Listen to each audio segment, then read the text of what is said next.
Unrecognized is Magdalena Abakanowicz's largest outdoor project. It was created in 2002 in Citadel Park to celebrate the 750th anniversary of the founding of the city of Poznań.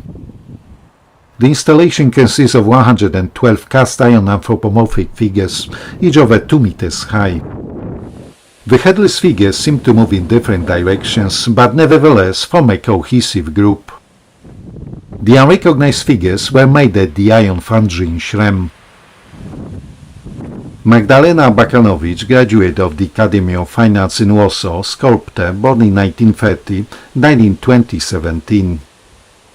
In the years 1965 to 1991, she worked at the State High School of Fine Arts in Poznań. She became famous for her large spatial objects, produced using weaving techniques, later called abacans. Her works can be found and seen all over the world.